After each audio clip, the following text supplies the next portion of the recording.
புண்ணிய ஸ்தலங்களில் முக்கியமான புண்ணிய ஸ்தலமான சுருளி அருவியில் அவல நிலை தூய்மை இல்லாததால் முகம் சுளிக்கும் சுற்றுலாப் பயணிகள். தேனி மாவட்டம் மட்டுமின்றி தென் தமிழகத்தில் முக்கிய புண்ணிய ஸ்தலங்களில் ஒன்றாகும் சுருளி அருவி. சுருளி அருவி தற்போது தூய்மையின்மையால் அவல நிலை ஏற்பட்டுள்ளது.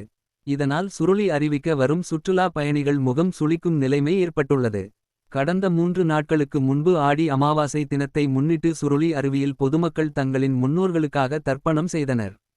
கண்ட இடத்தில் சுமார் 1000க்கும் மேற்பட்ட பொதுமக்கள் தங்களின் முன்னோர்களுக்கு சுருளி அருகில் இருந்து வரும் ஆற்றங்கரையில் தர்ப்பணம் செய்தனர். ஆனால் தர்ப்பணம் செய்து 2 நாட்கள் ஆகியும் இதுவரை வனத்துறையினரோ அல்லது ஊராட்சி நிர்வாகமும் எந்த ஒரு தூய்மை சம்பந்தமான பணிகள் செய்யாததால் அந்த பகுதி முழுவதும் குப்பைகளாக காண்பதுடன் துர்நாற்றம் வீசும் நிலைமை ஏற்பட்டுள்ளது. இதனால் சுற்றுலாவுக்கு வரும் சுற்றுலா பயணிகள் முகம் சுளிக்கும் நிலைமை ஏற்பட்டுள்ளது.